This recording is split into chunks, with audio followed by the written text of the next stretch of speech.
It's been said that absolute power corrupts absolutely, but the path to corruption isn't one that's traversed overnight. On this week's episode of the Infusion Breakdown Show, the Breakdown crew sat down amongst ourselves to discuss what makes someone corrupt. Let's see what we've come up with. Before we get started on today's episode, I'd like to introduce to you our Black-owned business of the week, where we showcase quality Black-owned businesses for you to support every week. This week's business is the Virginia Black Business Directory, which is an online platform founded by Ernisha and Tracy Hall, composed of minority-owned businesses servicing the DMV. Their mission is to bridge the gap in wealth by connecting minority-owned businesses to consumers, creating networking initiatives, providing educational opportunities, and promoting community collaboration. Visit their website to browse the directory, and while you're there, be sure to check out their magazine. So the question we have for today, what makes someone corrupt? Comment below, let us know, okay? So the definition of corrupt is acting dishonest in return for money or personal gain. So with that in mind, I would say acting dishonest in return for money or personal gain, and that dishonesty directly impacts another person or a group of people's livelihood in a negative way. So if a person in a position of power does something like accept money from a company, so that said company can have less restrictions, and that ends up negatively affecting people, then yes, I would say that's corruption. But in the instances when a person is dishonest in return for money or personal gain, and it doesn't impact another person's livelihood, then I wouldn't say that's really corruption, because how much of that is just that person taking advantage of the system, and which is capitalism? Because one of the differences between rich people and poor people is rich people take more risk, and even if those risks aren't always dishonest, they still take more risk in pursuit of a gain than middle class or poor people do in general. So how much of them being dishonest for money or personal gain has to do with them taking advantage of the system rather than actually being corrupt? Like, just an example, I might be talking more on a micro level, on a micro level, but like a person selling fake jewelry to people at a high cost, like, is that corruption? Or like, I don't know if you guys are familiar with the Bella Thorne situation, but what Bella Thorne did on Only Fans, is that corruption? You know? I think I saw something on Twitter about what she was deceiving people. She was like posting stuff that wasn't. She was advertising as nude content, but it wasn't. Yeah, exactly. Yeah, yeah. So Who is it? Who's the person? Yeah, I've never heard of her. I haven't really heard. I don't know what she does either. I just know she's just some white person. I don't really know who she is. You know who she is, Des? No? Oh, okay, yeah. I'm gonna do a Google search while you continue. But yeah, I was actually finishing up though. But yeah, I was just asking, like, how much of that actually is them taking advantage of the system rather than actual corruption? If you go by the actual definition, because that's the definition of corrupt, you know? I get that as far as defining what corruption is. I was really curious to see how would you explain someone being corrupt, rather? Explain someone? Yeah. What do you mean? Like, what creates a corrupt person? Part of that is us learning the system. I would say that's part of it. What really creates the corrupt person, really. And I wouldn't say that like corrupt people are just indigenous to United States or America or anything like that, but I just say the system. Yeah, we learn how to be corrupt because we learn how to take advantage of certain things within the system. Well, some people in here, not everybody, of course. So you think that the problem starts at the system level, from the system, meaning like how encompassing is the system that you're referring to? Well, I don't know what you're asking. Like, you're saying the system is fundamentally corrupt. That's what people are learning from, right? Yes. What system specifically? Are you saying like specifically the economic system, or as far as system of capitalism? Because part of capitalism is taking advantages, of course, as private ownership, but a part of it is actually taking advantage of the lower income people. So that's why I say the system, really. Do you understand what I mean? No, I follow. We've had like disagreements on the subject of capitalism in the past, which I don't think a prerequisite of capitalism is taking advantage of the people at the bottom. I understand. Excuse me. I understand that any kind of hierarchy, there are going to be people that are disadvantaged at the bottom, which I can't dispute that. But it's interesting. I think I can appreciate your perspective on that. What makes someone corrupt to you then? what makes somebody corrupt to me? I think, for one, it's on the individual basis of their character. Because you put someone like yourself, I consider you to be a pretty morally upright guy. You have a pretty good conscience. If we were to put you in a position of absolute power, how would you behave?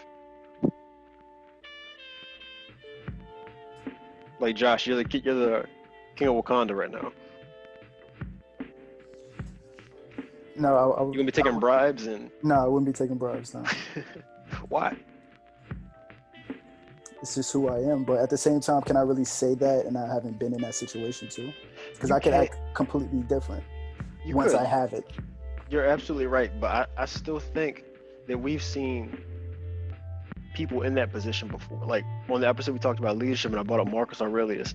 He was the freaking Roman emperor. There was no one who could tell him no if he wanted to. He chose to rule alongside his adopted brother. And he regularly sought counsel with the Senate. And so with that, he was taking outside opinions.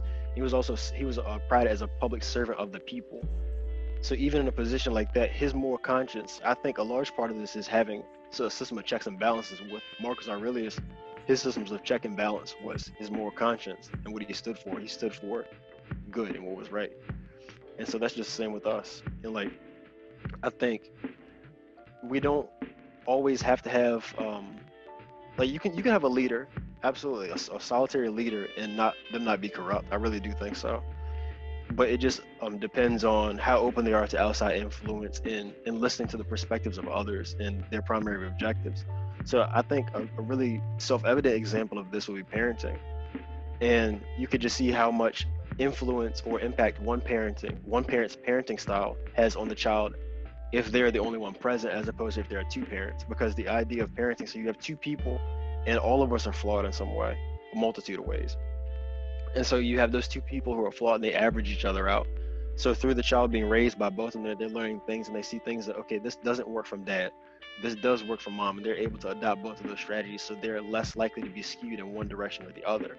And so that's the same thing that comes to leaders and corruption is like, if they're brought up with, or if they're around outside perspectives and take those into consideration, then they're more likely to have they're more level-headed, as opposed to if you're just in an echo chamber with a bunch of yes men telling you that you could do this, you could do that, yes, my lord, this. And it can spiral out of control pretty quickly. So I think the main thing is a system of checks and balances, and it actually has to be an actual system of checks and balances. You can't just say it on paper, but there has to be designated protocols for a disagreement or how you're going to handle a situation. So my answer to what makes someone corrupt is how they're brought up, really, and their experience in the world. Okay, it does. Yeah, I like the points that are that were definitely pointed out. I'm more or less with Brian on the idea of like capitalism breeding corruption, because I don't think that's necessarily the case. I think the probability increase you seeing it happen when you have a capitalist society, but nevertheless, I don't think it's like the main cause. But I actually will go more hand in hand. I think it's corruption that goes hand in hand with the quality of character you have or who you are.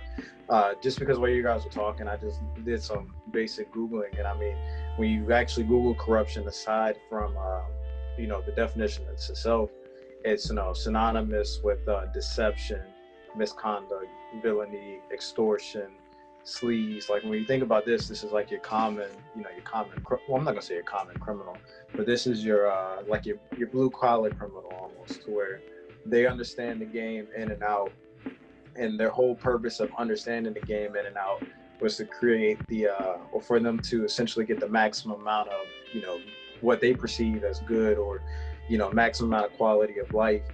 And I think oftentimes when you have a character or quality of character that fits this, fits this format or fits this person per se, I think that even the most corrupt person knows that their time is not guaranteed. I think that they know that their time on this earth isn't going to be prolonged as someone who lives a more righteous life, or you know, follows hand in foot with whatever the law says. But I think that they kind of have a sense to where they want to get the maximum amount of good in the shortest amount of time. And I think the one thing that I definitely looked up is like, senator salaries. The salaries aren't actually that bad. From what I see, they get paid $174,000 per year, and it's been that way since 2009. Before 2009, it was 169,000. I'm sorry. 2008 was 169,000, and even then 165,000. And I bring up your senator salary per se for the best example is because your senators are the ones who are responsible for, creating legislation and, putting forth into the laws that, govern our day-to-day life. Like, our mayors and our governors and whatever, they might have more control over the state. But as far as like the big corporations, the corporations who are more concerned with federal law and how certain statutes or certain legislation is written, they're more likely to, hey, if you have to wait 12 months to get this 174,000, word this legislation a certain type of way to where it benefits us, and then you get 500,000, or we'll contribute 500,000 to your campaign fund, or things like that. So I think it's easy but hard at the same time, because I think what we've seen with I'm not sure, it was something I read a few years ago. I'm not sure if it was with ICE or it was the NRA, but there was a governor from Texas, and essentially what these corporations do is they literally create verbatim what the law will say. They'll create codified law and they'll have their header on it. And this legislation was sent to to a senator, I think from Texas, and he literally signed it and sent it to the Senate floor with the letterhead of the corporation still on it. So, when you kind of think about this stuff, man, it's like, and he even came out and said, like, there was no way he could deny it. He came out and said a lot of this stuff that these corporations are sending to us, we don't even read it. We just sign it and we send it to the floor for it to be passed. So when you say again, why?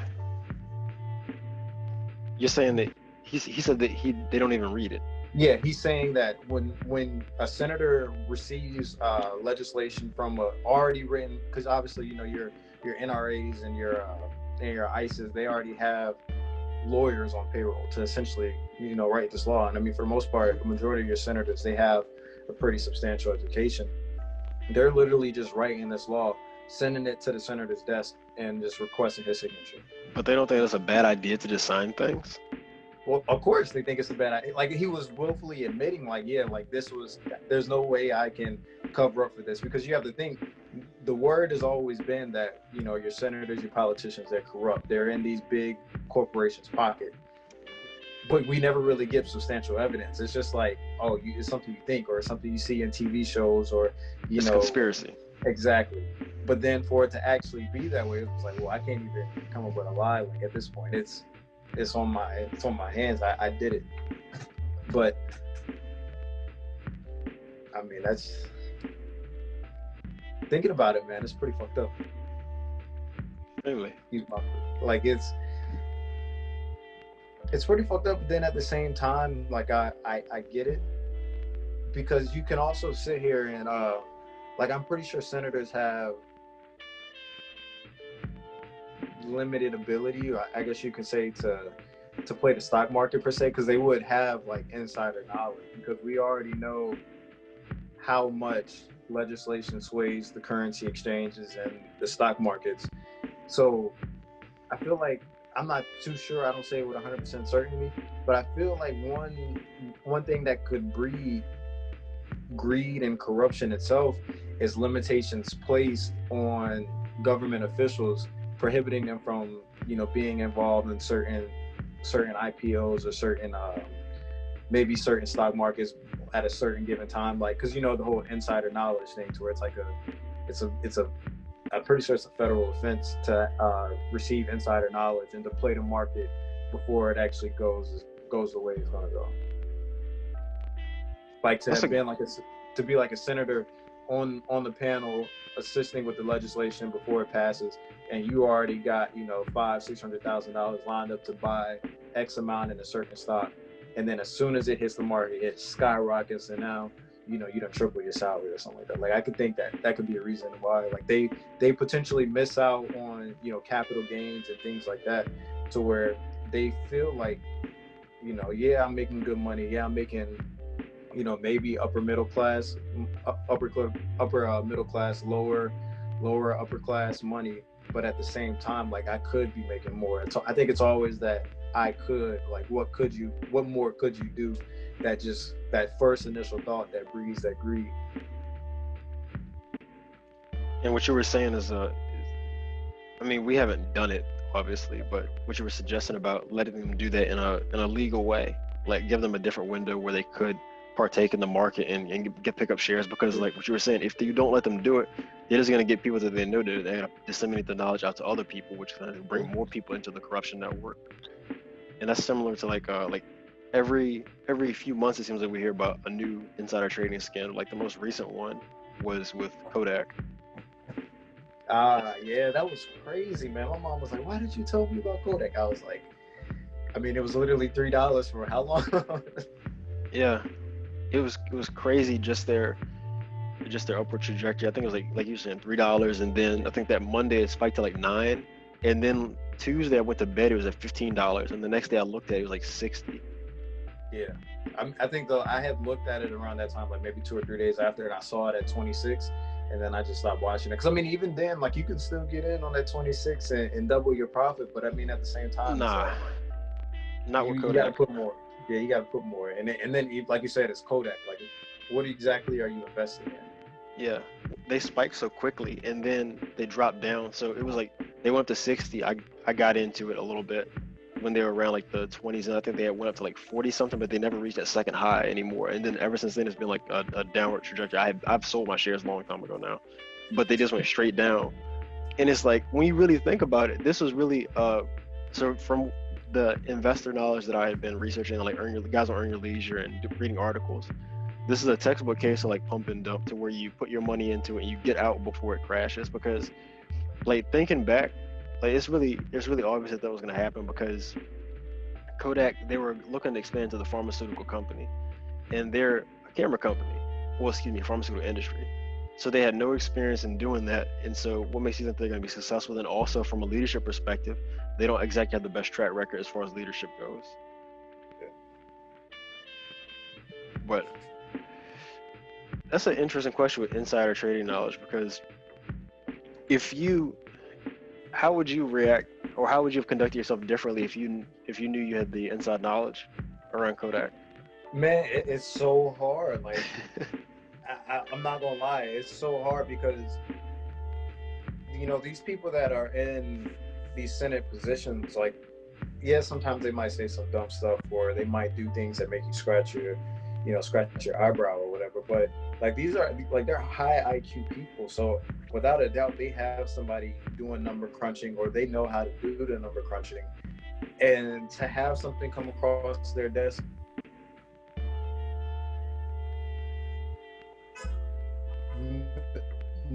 numerous times, hundreds of times, you know, throughout probably the time. Yep, this is probably going to make somebody a billionaire. Yep, this is going to take that billionaire to the next trillionaire.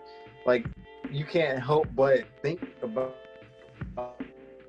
the power of Washington when it comes to currency, because at the end of the day, everything comes back to Washington.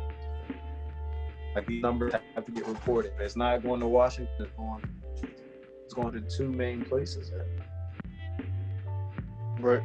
At the end of the day, you still want to live a nice, comfortable life. I mean, you know. Bro, you was freezing up something terrible. To them, You still froze. name without having to read what's coming across my desk.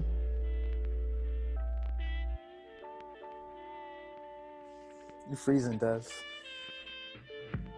I think you're good now. I don't know. You say I something, stop please. talking. No, but I would say you say he's reason.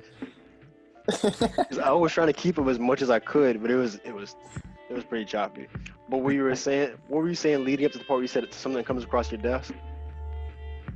Yeah, I mean, it's something that comes across my desk. I mean, hey, I can't help but sign it. You know, if I know at the end of the day I'm gonna have 500,000 in my campaign trail or whatever, I mean, shoot, you can't help but, because you can even just imagine how difficult it is to have your door-to-door, you know, your door-to-door people that are going advocating for your name and trying to get the votes, and then for you to have to host those, you know, the parties where you have donors come in and you're sucking up to everybody, things, this, that, and the third. But then the easy route is to just sign your name, and then you have $500,000 in your campaign bank account. Like, which one are you gonna choose? Are you gonna choose having to suck up to, you know, millionaires every 2 years, or are you gonna go the easy route and maybe do one every 2 years to keep everything from looking funny, but then, you know, the rest of it you're getting it through enacting legislation that is for the betterment of a corporation or their own well-being, quote unquote well-being.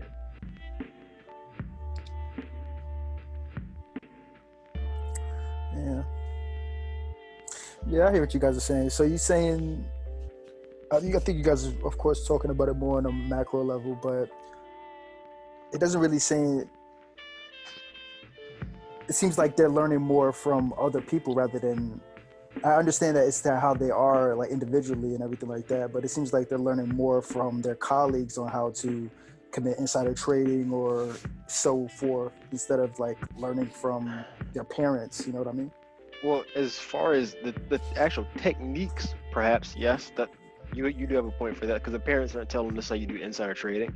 You don't buddy up with the senator and hang out with the CEO of Exxon. I'm thinking unless like they was like literally bringing the company to them. You know what I mean? Like they was really in that position. Yeah. So I get your point, and what I'm saying is, like, what I mean by it being more of an individual basis and on how they're brought up, not solely blaming the parents, but how the environment shaped them as well. So more so like at the family level in their experience as they mature. Because if you put somebody, if they were raised to be honest, and you put them in a position like that, they may be tempted, but they're less likely to cave in if they really stand on that foundation that they're on. Okay. I mean, that's why I use the example of you. I mean, because you can't say with 100% certainty that you wouldn't be corrupt yourself, and I think that's pretty smart of yourself to realize that you have the human capacity to be just as corrupt as anybody else. But you could say that you're less likely, or you could think so. You can run through hypothetical scenarios. Yeah, you can. Unless you want to be a dictator.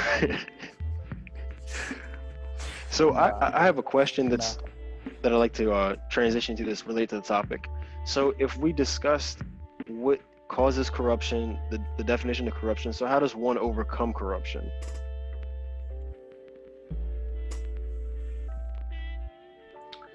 $5 to 10 years and whatever the dimensions and the measurements of a state pen, or isn't it 6x10? It said 5 to 10 years. Oh.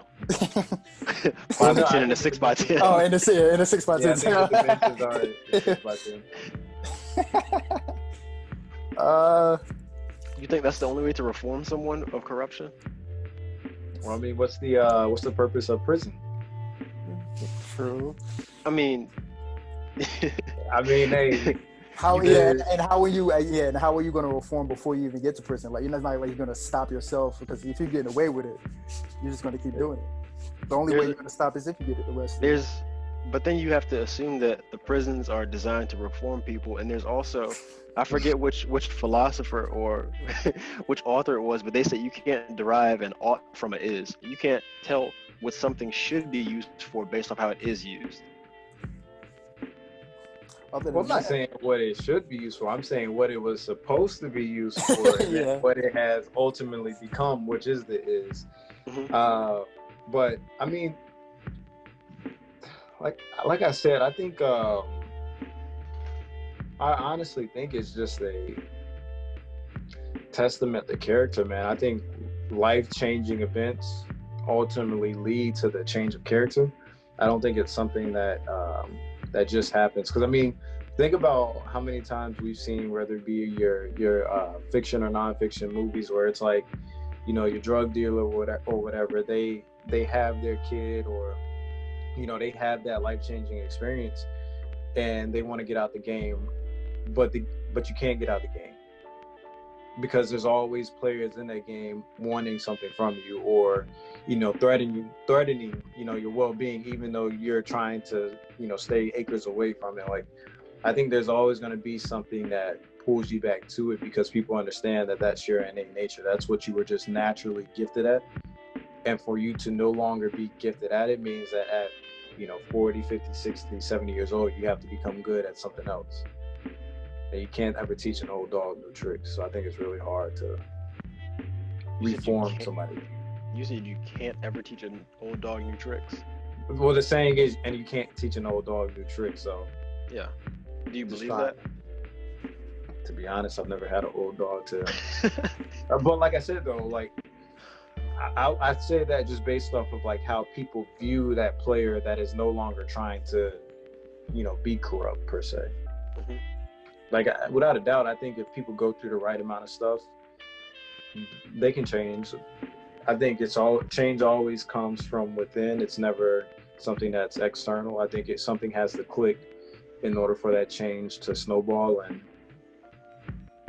that's all there is to it. I mean, it's really hard for, I think this is why you kind of have the prison system the way it is like, people have the want to change. If every prisoner that comes into the penitentiary wants to change, then once they go through their rehabilitation and they go out, I mean, there's no chance for them to come back in.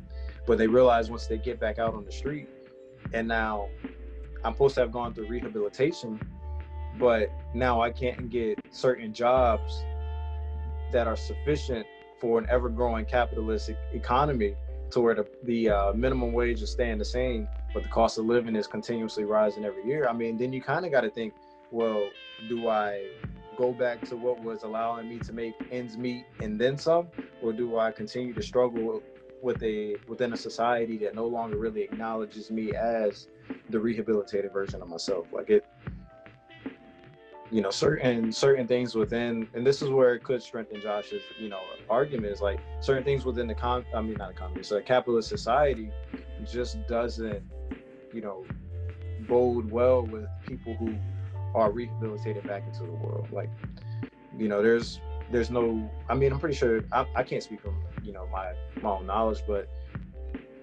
I'm positive there's no job training in prison. I think for the most part, you just do your blue collar, your blue collar jobs. And I think I want to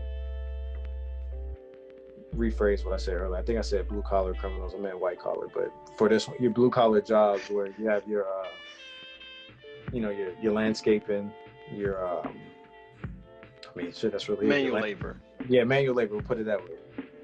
Well, most thing I can think of is landscaping, how the sheriff has them out edging the interstate and things like that. But I just say that, like, when you're in prison, I mean, hey, I think you're taken more well care of there than you will be. Cause, bro, I actually, for some reason, I looked at Rikers Island, and it actually cost that city, the city of New York, or the state, I think it's it's either $209,000 or $284,000 per year. For one person. For one person. It's ridiculous. And they have contracts with specific suppliers and vendors, so like to make the uniforms and to produce the food. So it's I definitely think that could be achieved in a cheaper fashion than what it is. They're not being frugal whatsoever. No, without a doubt. But think about it. Greed plays a part. Like your prison systems, aren't they? For the most part, they're privately owned. your question is, are there more private owned prisons? Yeah, I think for the most Ones that part, aren't? majority of your prison systems are privately know. owned. Like I think for the most part, they're like your big ones are privately owned. So I mean, you think about it.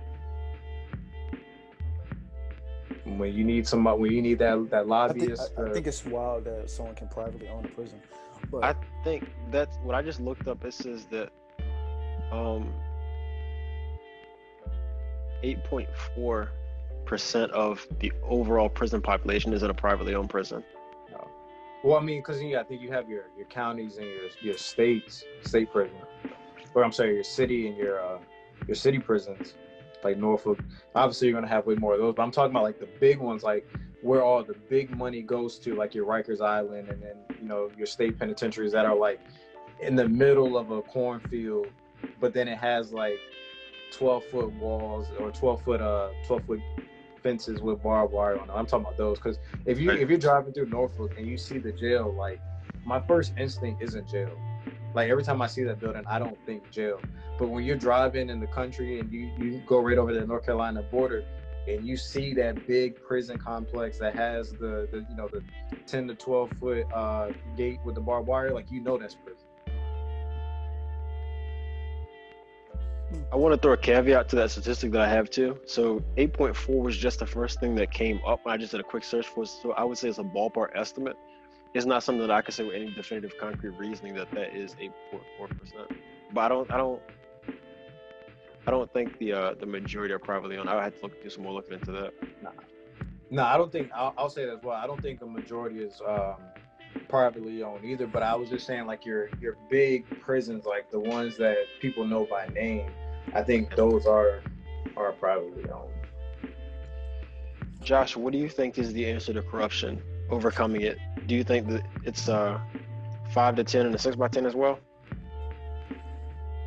If it's not that, it's definitely self-realization. Basically, what Desmond was saying, like you have to realize it before you get to that point where you're caught and have to stop. But it's hard. So, from the perspective of someone who is corrupt.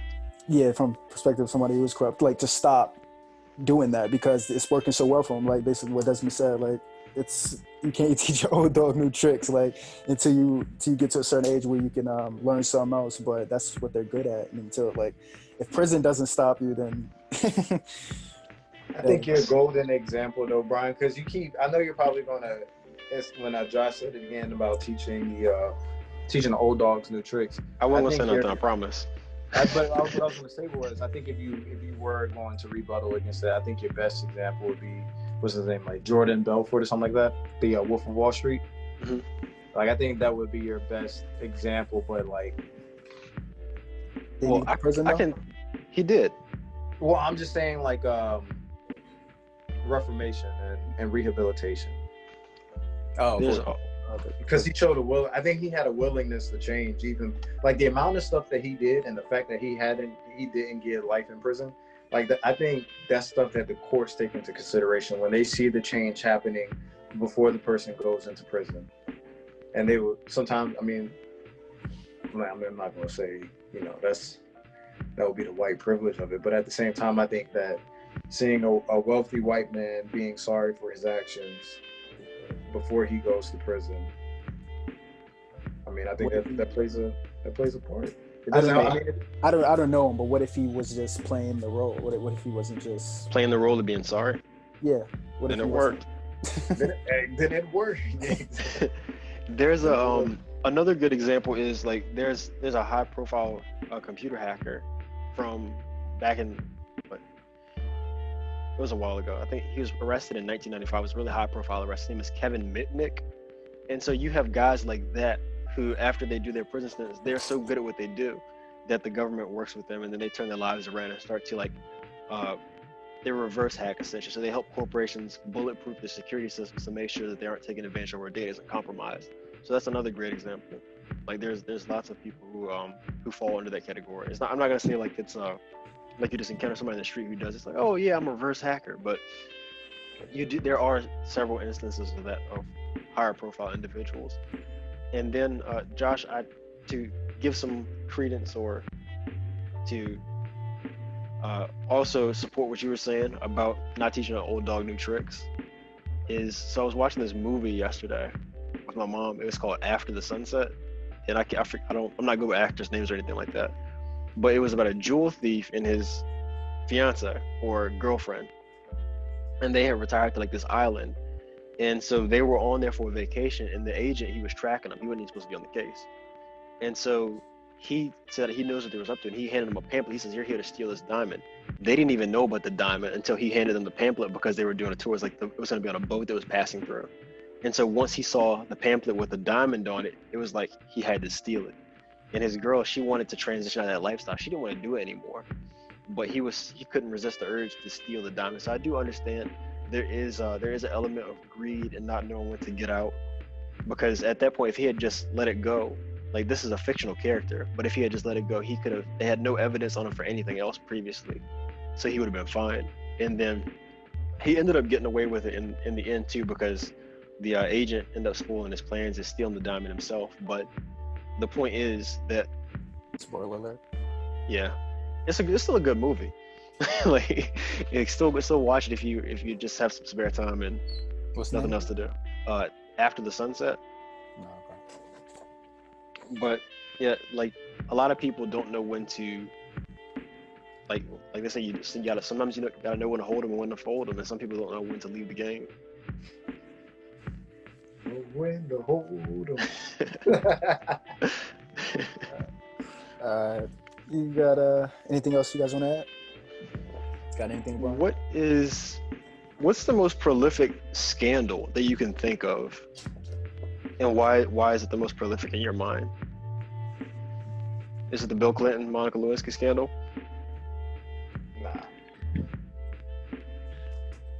Nah. The dude from Howard, his name was like Tyrone Hanks or something like that. It was like 3 or 4 years ago. It might have been longer, because I think I was still in OU. But he scammed Howard's financial aid office out of, like, if not hundreds of thousands, if not millions, at least hundreds of thousands of dollars. Like, I don't know how he did it, but it was like one of those things to where when they found out, because they found out, can't remember how they found out, but I remember when it released, people went to his Instagram and he was wearing like really, really flashy high-end clothes. I think he was driving like either a Beamer or a Benz at the time. Like he like flaunted this luxury lifestyle, and the entire time he was scamming, financial aid office out of hundreds of thousands of dollars. Because I mean, if you know Howard's in DC, so it's a very, very expensive school to go to. So you can imagine the financial aid associated with it. But yeah, he found a way to finesse, FAFSA and financial aid. I've never heard about that one.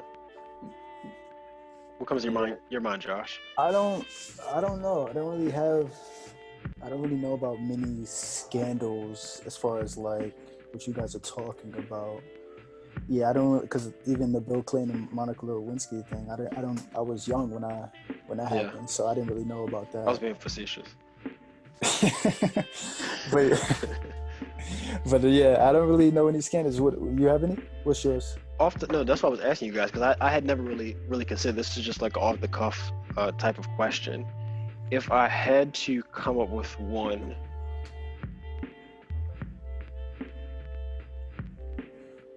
I don't know.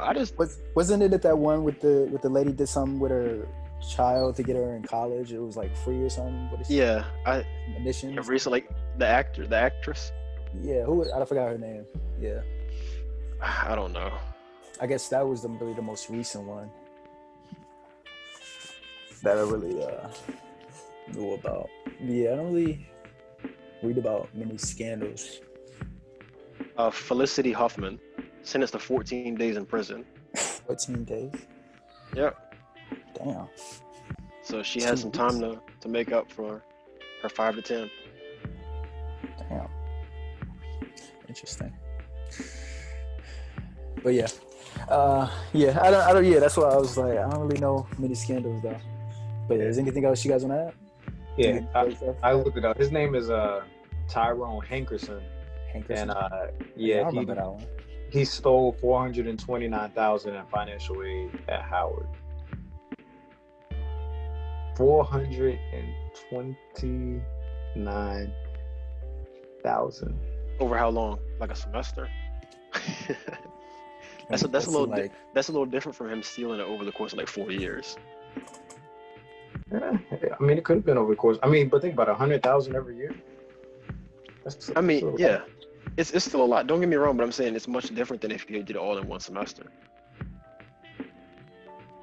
Well, this comes. I think how it came to fruition is I'm reading it. It said that Howard's financial aid office had been misappropriating money. They were double dipping by accepting tuition benefits and then simultaneously awarding themselves university grants. This was something that workers in their financial aid office was doing. So I only know Howard. I only know this scandal though because Howard is still where I want to go for law school, but it's crazy. So there's only I think 2 or 3 years ago. I think it said between 2017 and 2018 is when all that stuff came out. Mm-hmm. Oh wow. Quick question on the topic. So Josh, there was an episode we have done recently, and we spoke about lying. Do you remember that? Mm-hmm. And so, is it ever okay to lie? And you were saying, I don't know if you were. Well, I'm not gonna put words in your mouth or anything like that. But the topic we were discussing at that point in the episode was about people who lie because they are traditionally disadvantaged people, and they're doing it because that's the only way they can catch up. So, what are you guys' thoughts on people who like fit the Robin Hood archetype to where they're doing something wrong, i.e. lying, stealing, or something in the vein of corruption, but to help a group of people, help their family? How does that differ? To be honest, I think you only begin to help the people when you have more money than you know what to do with. Like, you're not getting into the act. I was about to ask, like, in what examples do you really mean? Because how often these people actually get this money and help the people? First thing that came to my mind was Pablo Escobar. Like how Medellin always looked at him, or his slum in Medellin, how he always looked at it as like, or how they looked at him as the Robin Hood, where he always gave back. He built, community housing and things like that. But it was stuff that happened after he was already worth $1 billion. Like, it wasn't like he was doing it as he was, amassing his fortune. And it's not like he was amassing his fortune to give back. He was amassing his fortune because it was something that he was really good at. And what I was going to say to like kind of wrap up my argument, I think another synonym for corruption, or one of the key players in corruption, is manipulation. And if you think about it, all your great drug dealers, all your great politicians that have gone down, I mean, even Bill Clinton, like to this day, he's able to manipulate your mind to where you're more likely to have a smile than you are to bring up Monica Lewinsky or things like that. Even if you still bring it up, he's able to like laugh it off. Like, nobody cared about that from the start. Well, depends on who you ask. Okay. Because if you ask, the women of America, then I'm pretty sure they... Why you say that nobody cared about it? Because, I mean, it was something that wasn't that abnormal from regular people. So, from my understanding, it was him having an affair having an affair. And he used his office to essentially cover it up. That was the issue. It wasn't the fact that he was having the affair. And then, like, so if you weigh the Monica Lewinsky scandal against something like wait, so he was about to get impeached because he was used the office and not the affair? Yeah. Is that what you're saying? Oh, from my understanding. Like, you thought they were gonna impeach him because I thought it was weird too. I don't know. But so if I'm just thinking about the magnitude of two different political scandals from presidents of that time period. So, like, if you compare like the Monica Lewinsky scandal versus Watergate is far more serious, and so I don't even consider, like, of course it was wrong to lie and use your office for anything that wasn't directly I'll just leave it at that. It was wrong to lie about it, but I was like, where do you go with this? Okay. yeah, I'm gonna just leave it at that. It was wrong to lie and use your title for that advantage. But if you think about like the amount of people that were directly impacted and like the good versus the bad that came out of the situation, that's why I said nobody really cared about that. But please continue. Nah, I think he. I mean, I highly doubt people was losing sleep because he was getting a blowjob. I can't believe our president tossing and turning in bed. He's cheating on his wife. Yeah, that's. But yeah. Anything else? You guys want to add? Did you give your example of your Robin Hood? Or who you thought? No, I wasn't asking for. You're speaking to me or Josh? Josh, because you asked a question. I wanted to hear what Josh had. Right. I don't. How you felt about that? The question was, how do I feel about those people using that, right?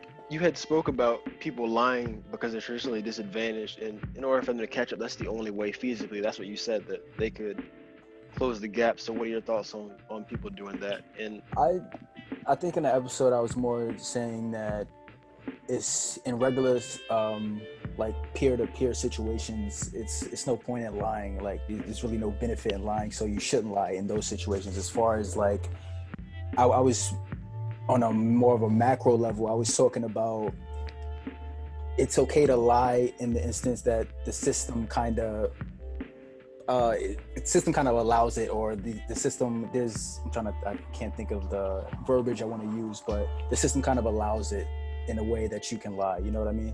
It rewards it. Yeah, it kind of rewards it. Or indirectly rewards it. It sets it up. Yeah. So that's what I was saying in that episode. As far as like the Robin Hood thing, I don't know much about Pablo Escobar, so I don't really know many instances of those people who like trying to get in those money and actually giving it back to the people, you know what I mean? So I can't really give you a prime example of that.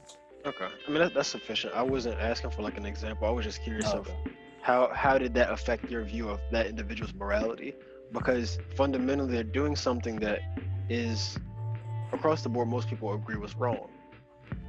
In this instance of, let's say, like even like a neighborhood drug dealer, and who happens to like does a back to school backpack school supplies drive or something like that, and they have like the drug money's paying for the crayons, but like they're helping the kids, but they're also putting drugs in the community. So I mean, if they aren't already there, but that's my example.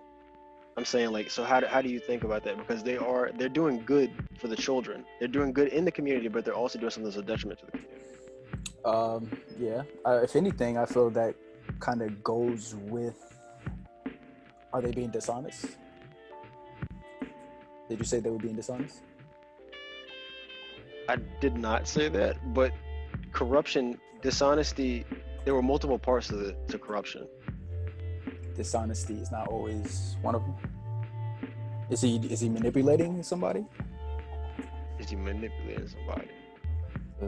That's another part, right? Well, I mean, I guess I was using the fact that it was something that was him illegal. lying. Like, illegal. No, okay. Yeah, well, and that's kind of like a little bit flexible, because you can say, okay, well, it's only illegal because of X, Y, and Z, such as marijuana. You could use that example.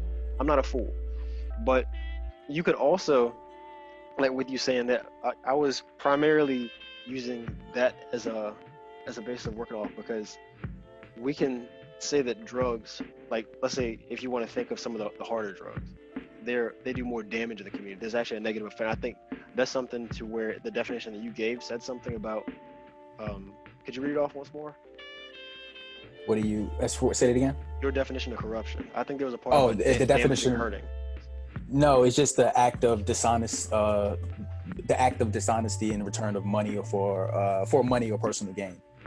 It's not necessarily, as far as my definition, I said acting dishonest in return for money or personal gain, and that dishonesty directly impacts another person or a group of people's livelihood in a negative way.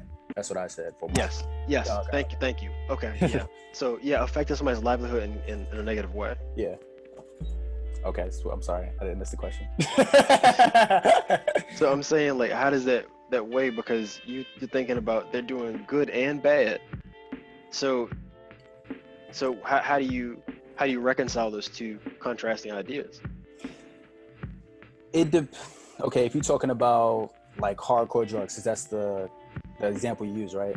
Like a drug dealer doing. Well, it's all encompassing. I don't know what you're selling. I think it really depends on the situation. Like it really depends on the situation, but it depends on how much they're actually affecting those people in a negative way. If you're talking about like a crackhead or something like that, then, yeah, they're kind of effective in a negative way. But at the same time, they don't think it's negative. They still get a rush or some type of positive rise out of it. So is how much negative is it? It's negative society standards, but I don't think that's as subjective, because that stuff you can eat. Like, people overdose on drugs all the time, like hard drugs like that. all the time. Yeah, it's fairly common. Okay. I'm not saying like everybody that smokes crack overdose. I don't know. I've never done a poll and walked around like, excuse me, sir, are you using currently? You know, but I can say that with your definition, like, you're providing a service, and the person might enjoy that temporary high from the drugs that they're using. But is it really, like, just because it's something that you want at a point in time does it necessarily mean that it's the best for you? I mean, we want things that aren't good for us all the time. There are people who aren't drug users.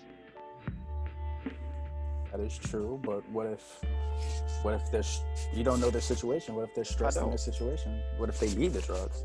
What if they need? Not they need need the drugs. They need crack. They need the crack. Need, okay. You know what I mean? What if that just helps them with a ride? Like, what if that's their coping mechanism? Yeah, is what you're trying to. Yeah. Some people use cocaine to stay active throughout the day because they're so tired. Did you not listen to J. Cole KOD? He said, "Don't medicate." What did he say to do? He said, "Meditate." But you saying people need these things? I'm saying not always, but like in some instances, like they feel they need it. That's what I'm saying. Not you don't. That's their preferred method of coping. That's a preferred method. Some people use meditation. Some people use cocaine. Some people use weed. Some people use others, like frogs, like you said. Like some when so, Larry was on here. It's like, yeah. So I mean, it just depends. Yeah, I mean, we all have our vices and escapes that we have from day-to-day life, but I can say that, at least from my understanding and my perception of things, that there are definitely ones that are better than others. If you look at somebody's continued well-being, and I think you'd be hard-pressed to argue against that. I agree. Yeah, I agree. I was gonna go back and you good. I was waiting for it.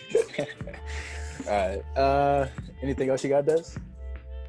Nah, I was just laughing at when he was talking about selling drugs to the community. The Black Dynamite scene came up when he goes into the room with the drug dealers.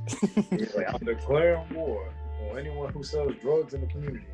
He goes, "Well, Black Dynamite, I sell drugs to the community."